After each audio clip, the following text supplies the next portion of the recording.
Good morning all of you. So this is your class 8 chapter number 13 sound. ठीक है, हम क्या पढ़ रहे हैं? साउंड के बारे में पढ़ रहे हैं। वी हैव स्टडीड कि how is sound propagated, how your vibrations, what are your vibrations, यानी हमारा जो साउंड है वो कैसे प्रोड्यूस हो रहा है, उसके अंदर वाइब्रेशन जो है वो किस तरह से एक इंपॉर्टेंट रोल प्ले कर रहे हैं। ठीक है, and how your sound is propagating, that we all studied in that. ठीक है, in today's video we are going to study about the characteristics of your sound, यानी कि हम पढ़ेंगे कि जो हमारी कैरेक्टरिस्टिक्स हैं साउंड की वो क्या क्या हो सकती हैं। बिकॉज वी लाइक जो हमारा साउंड है that is travelling in the form of waves. ठीक है, वो वेव्स की फॉर्म में आपका ट्रेवल करता है। So whatever the properties are, जो हमारी प्रॉपर्टीज वेव की प्रॉपर्टीज होती है, somewhat they are similar to the sound waves also, यानी कि वो जो आपकी प्रॉपर्टीज हैं वो साउंड वेव्स में भी आपकी कहीं ना कहीं सिमिलैरिटी जो है उसमें आएगी। ठीक है, so here are your some of the characteristics that will be your wavelength, यानी कि हम बात कर रहे हैं wavelength. Because already we know कि जो हमारी साउंड वेव्स हैं वो साउंड जो हम बोल रहे हैं वो वेव्स की फॉर्म में ट्रेवल कर रही है। So that will be your wavelength, यानी कि हमारी जो वेव है उसकी लेंथ को हम क्या बोलेंगे? That will B difference between the two consecutive compression, यानी कि दो जो आपकी वेव्स हैं उनके बीच में आपका जो डिफरेंस आ रहा है कंप्रेशन के बीच में या फिर रेयर फ्रैक्शन के बीच में। So that will be known as your wavelength. Means आपकी जो वन साइकिल है that this cycle is completed in this way. ठीक है, तो आपकी दो compression, this will be your compression means this will be your two of the cycles. ठीक है, and that will be your हमारी जो वेव है उनकी लेंथ कितनी है इसके हम डिफरेंस से हम पता करेंगे। Okay, so that will be your difference between two consecutive compressions. Then next comes your frequency. अब हम बात करेंगे फ्रीक्वेंसी की। That number of the complete oscillation produce per second, यानी कि एक ऑक्सीलेशन मतलब आपका जो ऑक्सीलेशन है वो कंप्लीट होने में पर सेकेंड में आपका कितना जो है पर सेकेंड लग रहा है। मीन्स पर सेकेंड में आपके नंबर ऑफ ऑक्सीलेशंस कितने कंप्लीट हो रहे हैं, that will be your frequency. ठीक है, क्योंकि आपकी जो वेव्स हैं वो वेव्स ट्रैवल कर रहे हैं, दैट वी आर हैविंग ऑक्सीलेशंस होते हैं। ठीक है, तो आपकी यह नंबर ऑफ कंप्लीट ऑक्सीलेशन, यानी कि एक पूरा जो ऑक्सीलेशन है आपका कंप्लीट हो रहा है इन पर सेकंड, यानी कि 1 सेकंड में। So that will be your frequency. उसको हम किससे इंडिकेट करेंगे? फ्रीक्वेंसी से इंडिकेट करेंगे।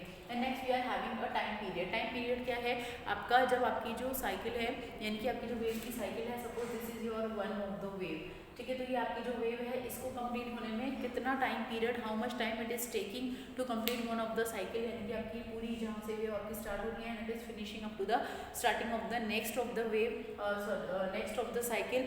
सो दैट टाइम ड्यूरेशन, इसको इस पूरी साइकिल को कंप्लीट करने के लिए जितना भी टाइम उसको लग रहा है that will be consider as your time period. Okay, then next will be your amplitude. हमारा एम्पलीट्यूड क्या है? That amplitude is directly proportional to the frequency.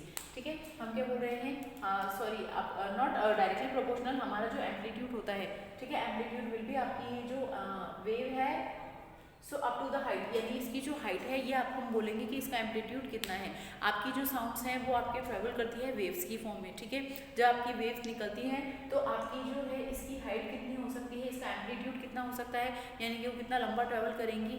ठीक है, so that will be your amplitude. हम इसको इंडिकेट करेंगे कि हमारी साइकिल की जो हाइट है that will be your amplitude. Okay, the next will be your speed of the sound. Speed of the sound क्या है आपका?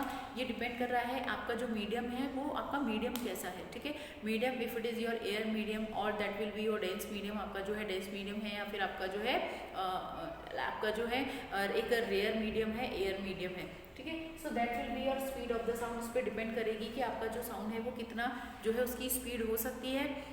ठीक है, means number of the cycles, आपकी जो नंबर ऑफ साइकिल्स हैं, आपके नंबर ऑफ ऑक्सीलेशन है उस पर वो डिपेंड कर रहे हैं। Then next we are having a pitch, यानी कि आपकी जो पिच है that is your frequency is directly proportional to the pitch, यानी कि फ्रीक्वेंसी जो है डायरेक्टली आपकी प्रोपोर्शनल है पिच पे। पिच इज योर हाईएस्ट, यानी कि कितनी आपकी जो साउंड है उसकी मैक्सिमम हाइट कितनी हो सकती है, आपकी जो वेव्स हैं उनकी मैक्सिमम हाइट आपकी कितनी है। So that will come in the category of your frequency and that will B come in the category of your pitch. उसको आपकी जो है वो पिच की कैटेगरी में आएगी। ठीक है, एंड हम बोल रहे हैं कि जो फ्रीक्वेंसी है द हमारी पिच की डायरेक्टली प्रोपोर्शनल है। इट मीन्स अगर आपकी फ्रीक्वेंसी जो है वो हायर है तो आपकी जो पिच है, pitch of the sound will be also high, यानी कि आपका जो साउंड का पिच है वो भी हाई होगा।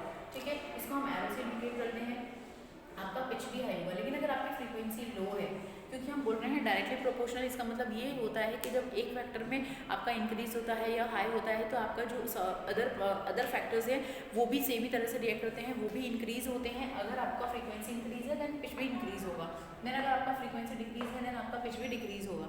ठीक है, so that will be depending, that is your directly proportional to your frequency and your pitch is directly proportional to your frequency. Then we are having a loudness. Loudness क्या होता है आपका? लार्ज एम्पलीट्यूड मीन्स आपका large sound. Loudness आपका ये मतलब है कि आपकी जो एम्पलीट्यूड है वो कितनी हाई है या फिर वो कितनी लो है। लाउडनेस आपने सुना होगा कि अगर हम कॉमन वर्ड्स में इसको पढ़ने की कोशिश करें तो वी आर सेइंग कि प्लीज़ अपनी वॉल्यूम कम कर दीजिए, आपका जो म्यूजिक सिस्टम है उसकी वॉल्यूम कम कर दीजिए या फिर धीरे बोलिए, ठीक है। Your voice is very loud, your music is coming very loud. तो इसका what is the sense in that? हम ये बोल रहे हैं कि आप उसके एक्चुअली में एम्पलीट्यूड जो है उसको लो कर दीजिए ताकि आपकी जो लाउडनेस है वो कम हो सके, ठीक है। मीन्स वॉट एवर आपका जो एम्पलीट्यूड है हम उसकी बात कर रहे हैं कि आप उसको कम करेंगे या हाई करेंगे। सो that will be your loudness. हम उसको क्या बोल रहे हैं? लाउडनेस बोल रहे हैं, ठीक है। यानी कि आपका जो लार्ज एम्पलीट्यूड है इट मीन्स आपका लार्ज साउंड होगा। अगर एम्पलीट्यूड हाई है, एम्पलीट्यूड लार्ज है, तो जो साउंड है वो भी लार्ज होगा, यानी कि जो वॉइस है वो बहुत तेज़ होगी। Then it will be a small amplitude. अगर आपकी लाउडनेस की जो एम्पलीट्यूड है अगर वो आपकी स्मॉल है then this will be your soft sound. तो ये क्या होगा? आपका सॉफ्ट साउंड होगा, यानी कि जो साउंड है वो बहुत ही सॉफ्ट प्रोड्यूस होगा। So okay, so these are your characteristics of the sound. Now next we are having कि हम जो है हमारे बॉडी के कौन से ऑर्गन को यूज़ करते हैं for hearing the sound. We are using ears, ठीक है। ईयर्स को हम ये नहीं बोल सकते because when we were in the small class तो हम बोलते थे कि like which of the sense organ is use to hear the sound, that we are using ear only, ठीक है। Now the definition changes here because we are going to study that all in detail. तो हम क्या बात करते हैं? हम बात कर रहे हैं कि जो हमारे ईयर्स हैं, नाउ दैट ईयर जो है वो क्या कर रहा है? आपका प्रेशर वाइब्रेशन क्रिएट कर रहा है and that is converting into the electrical signals. तो क्या होते हैं? आपके इलेक्ट्रिकल सिग्नल्स में कन्वर्ट हो रहे हैं and that signals are transfer to the brain, ठीक है। वो ब्रेन को जो है ट्रांसफर हो जाते हैं and then we are able to hurt the sound that is created. जो आपका साउंड है वो क्रिएट हुआ है उसको सुनने के लिए हमारी पॉसिबिलिटी होती है। एंड योर हमारे जो ईयर्स हैं वो हेल्प कर रहे हैं हमारी बॉडी को हमारी बॉडी की बैलेंस को मेंटेन करने में, ठीक है। Because when the sound is created तो our ears are very sensitive. हमारी जो ईयर है वो बहुत सेंसिटिव होते हैं। वो आपके जो है बहुत सारा लाइक आपका जो ऑडिबल रेंज होती है इसकी होती है 20 हर्ट्ज टू आपका ऑडिबल रेंज है 20 हर्ट्ज टू 20,000 ऑफ हर्ट्ज, यानी कि इतनी फ्रीक्वेंसी की जो रेंज है हम सुन सकते हैं, ठीक है। बिलो योर 20 हर्ट्ज यानी 20 हर्ट्ज से कम वाला जो साउंड है उसको हम क्या बोल रहे हैं? In that we are saving infrasound, उसको हम क्या बोलते हैं? इंफ्रा साउंड बोलते हैं। एंड आपका 20,000 हर्ट्ज से जो ज़्यादा साउंड होता है उसको हम क्या बोलते हैं? It is known as ultrasound, ठीक है। तो हमारा क्या हो रहा है? साउंड इस फ्रीक्वेंसी से ज़्यादा या कम जो साउंड है वो आपका अनडिस्टर्ब साउंड होता है, या तो हम उसे सुन नहीं पाते and if we are able to hear then वो पूरा जो है अनडिस्टर्ब होता है, वो हमें क्लियरली कभी भी समझ में नहीं आता है, ओके। तो हमारे जो ईयर्स हैं इस रेंज के लिए बहुत ही सेंसिटिव होते हैं, वो इसके अंदर आने वाली सारी रेंजेस को ईजिली ऑडिबल कर लेते हैं, ईजिली उनको सुन लेते हैं। And we are having a 3 part inside our ear, यानी कि हमारे जो ईयर्स हैं उनके अंदर आपके जो है 3 पार्ट्स होते हैं, outer, middle and inner part, okay. So that we are going to discuss in the next class. Up to that thank you and have a nice day.